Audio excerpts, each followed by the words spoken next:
Welcome to your November reading, your November predictions reading. How exciting. I am here in Mexico right now, and it's Day of the Dead. So I feel like there's going to be a really crazy energy to come into this reading.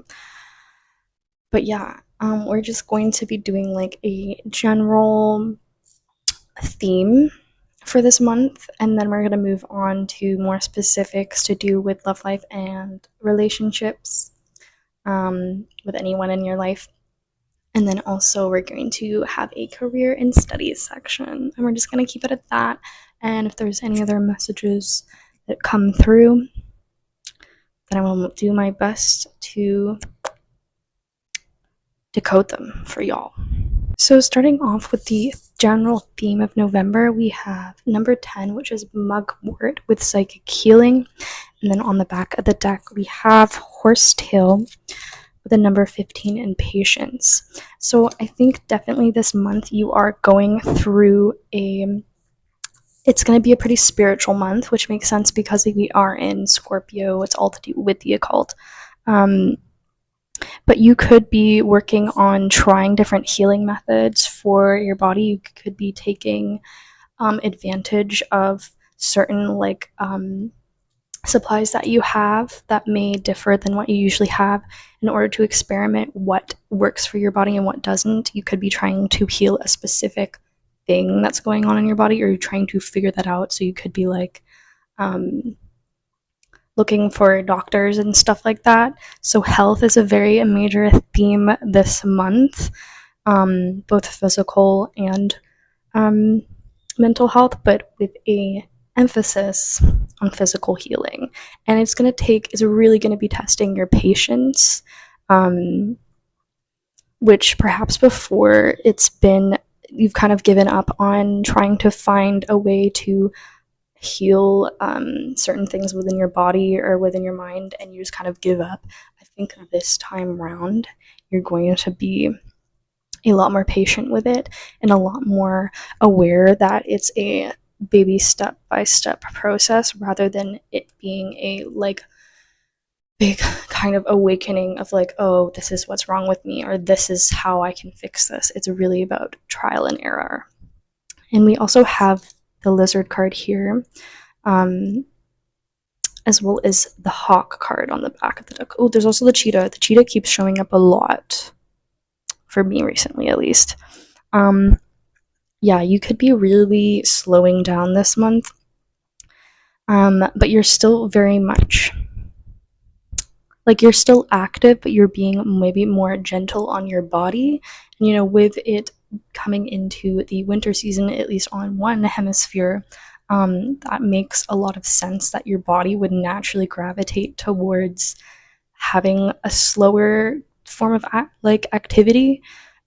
Perhaps you're used to just kind of going all the time and not really giving your body the rest that it needs. But this time around, you're a lot more intuitive about your body cues, what it's telling you. The lizard card is also all about the lizard is a very sensitive creature and is a very intuitive and aware of what's going on in its surroundings. So you could be having realizations that your surroundings are actually affecting even your physical health more than you realized, or maybe it's the first time you've even realized that could be part of why you've been on this health journey, why you've been feeling gross or negatively affected. So yeah, I would maybe acknowledge your surroundings, be aware of your surroundings, to take note as what is maybe triggering symptoms and stuff. Also, I'm not a doctor or anything, so please take everything with a grain of salt, but yeah, the general theme appears to be a lot to do with health. Another thing I want to note, actually, with the hawk card that came out in reverse, is that you could be taking a more detailed approach to your health and understanding what the health problems are, because you've maybe taken a more holistic, objective view of your health, which is equally important. And I think you've kind of gone through that and you understand how your body works in a holistic way and is affected.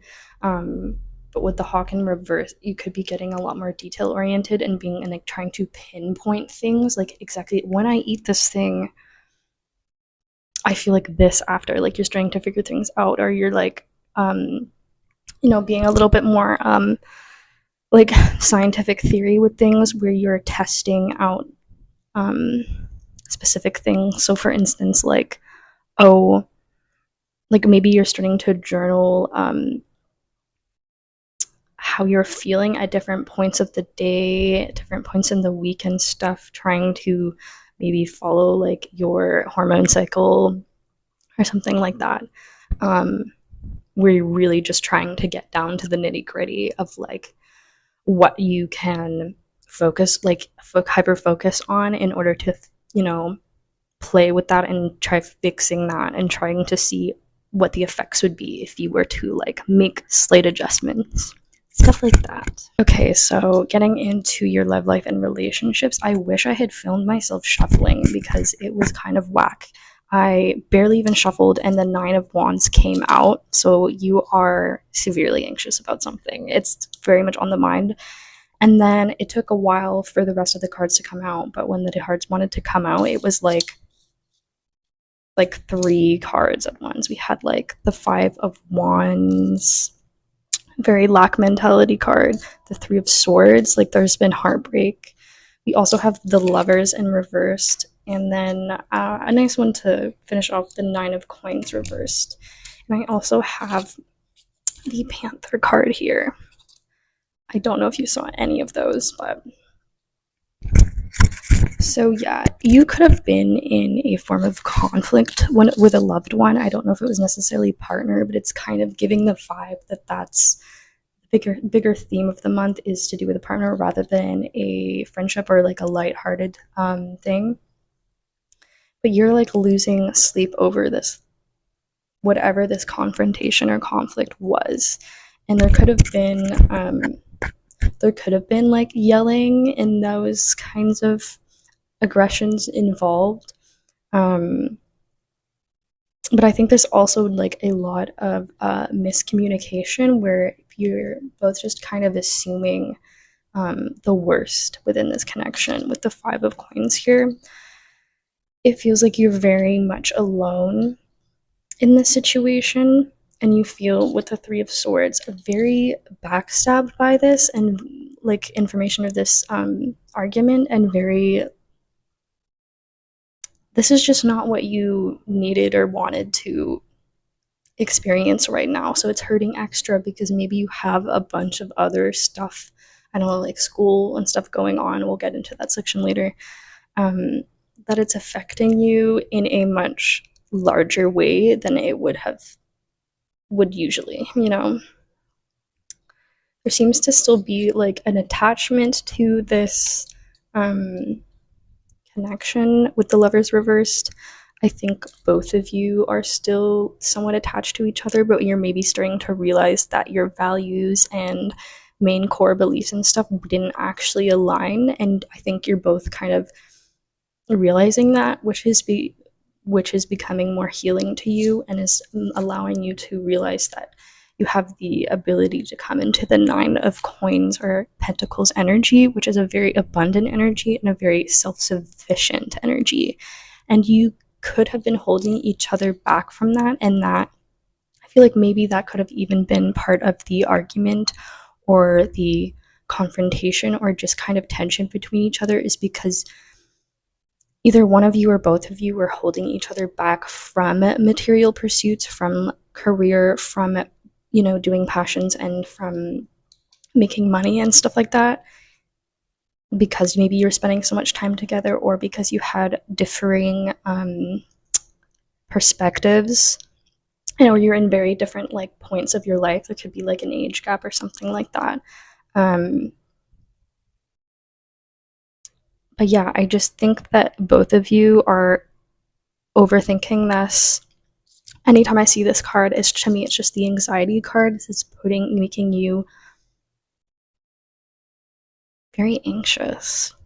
And it also makes it feel like the 9 of Wands, I also associate to feeling like all of this stuff like all these thoughts, all these things that have happened are just kind of like pressing on you, and that there's no one that you can ask help for. But I think there is. Okay, so I just excuse me. I just looked up the Panther card because I'm not too familiar with it, and it is actually to do with purging, annihilation of the unnecessary. So I think, yeah, the ending of this relationship is actually in your favor, even though it doesn't feel like that right now. And one of the key words actually of when the Panther is in balance is brave and productive. And I was mentioning how maybe you being together made the both of you not very productive, or not as productive as you wanted to be, and you could have started resenting each other for that, which then the conflict or confrontation arrived. And then it says also, when it's out of balance, that the Panther is self-destructive. Okay, y'all, I got the spread out for your work, career / studies section, and damn, I just want to say, holy shit, you're having a moment, a very intense moment. In my sound is dying, so forgive me. So yeah, you're kind of reaching a point where you don't want to be doing tedious things that you don't really care about anymore in your studies and your work life. You want to do something that you know that you are meant to be doing, and something that's genuinely helping people and contributing to society. Yeah, with the world reversed here, you're definitely, again, going through an ending, which is then bringing you into a new beginning, but you could be feeling a little bit like you don't know where to go yet next. You're very confident that you did want to leave the situation that you were in, or like you're confident with the decision that you made, but that decision now requires another decision to be made, and you're kind of unsure about that.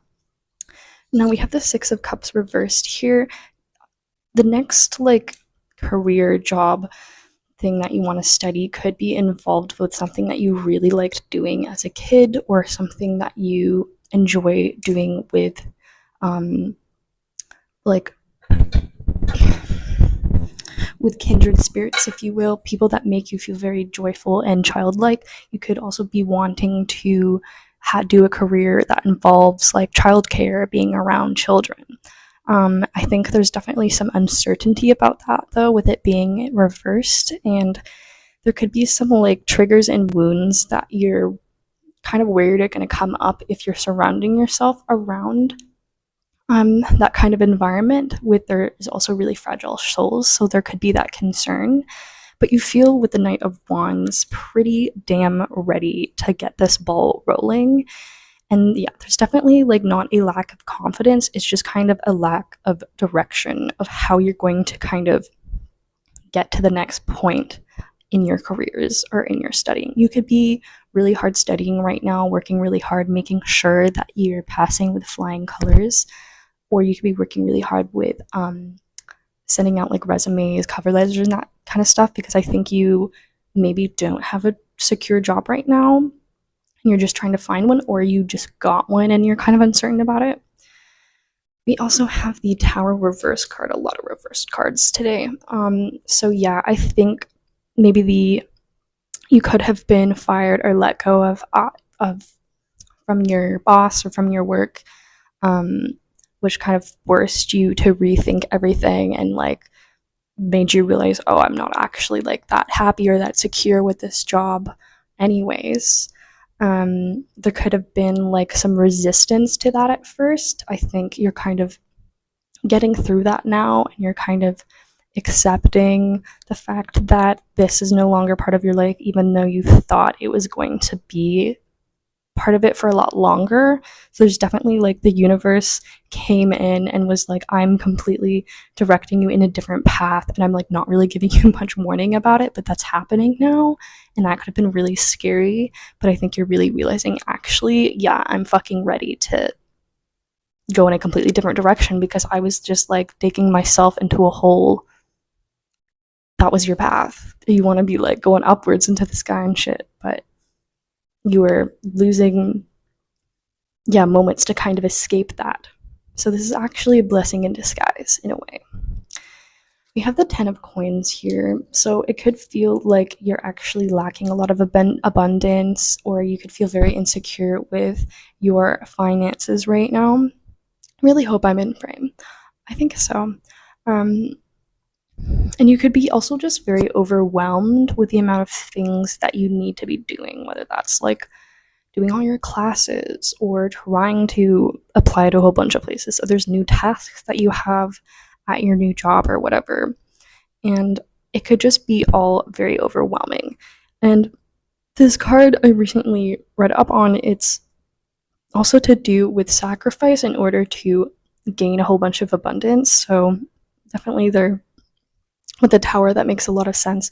There was something really big that you genuinely cared about that you had to sacrifice that gave you a lot of like inner abundance, and now you're, although maybe filled, like surrounded with a lot of abundance, you don't really know that it's abundance yet, if that makes sense, and you're trying to figure out what really matters to you, what brings you a lot of joy, what brings you a lot of financial security, and you're just trying to like pick and choose like from all the opportunities. There's also children in this card again, so I'm like very much thinking that you have decided to go into childcare or something, or maybe leaving it. I'm not really sure. But they're just, you could be very overwhelmed around little kids, around kids that you're around. So I would suggest, getting into meditation and grounding practices so that you can come every day with like a fresh perspective, and you're not burning yourself out from being surrounded by kids for like hours on end. It's like okay to have boundaries and even tell the kids like, hey, like I can't play with you for any long, I have other stuff to do. Like, I don't hate you. It's not it, but like I'm leaving now, or like I'm gonna go help this other kid. And also like no fear, don't have any fear about expressing your boundaries and like the mental capacity you have to interact with people and kids, children, with your coworkers too. It could be important for them to know that. So I forgot to mention, but we also have the otter in the back of the deck, which is very playful energy. So this is really just heading on to the whole like working with kids. So you could be surrounded by a lot of playful energy, which can be a bit draining sometimes. But yeah, I think you're really trying to, get into that kind of mode of enjoying what people and children throw at you and kind of just rolling with it. Otters are pretty quick-witted, pretty although they're like playful and silly, they are also pretty brutal and like murder baby beavers. I'll never forget that fact that I learned as a child on a documentary. But yeah, otters can be pretty severe but also pretty playful. So like you could be the type of person who's very fun to be around. You're like lighthearted and people aren't gonna like offend you super easily. But if someone like crosses a boundary, like you can get pretty severe and pretty scary. And that's just like a necessary part of like your work, maybe, that you have to be in these two kinds of modes. And same if this is to do with school, like you're not taking classes too seriously, but when you need to get down and grind. Like it still matters to you. It's just like you don't want to be too much into playful mode and too much into serious mode, if you will. It's good to keep the balance. Yeah, we got healing. A bunch of healing is going on in all your points of life, really. Wow, I'm so proud of you. Well, thank you so much for being here despite just my shitty quality of this whole. I'm really trying my best, and I just really love being here doing this. Yeah, I am traveling right now, and I'm still just trying to figure out the process of, setting up video, uploading it, etc. So thank you for your patience if you're here with me. But yeah, until next time. Bye. Good luck.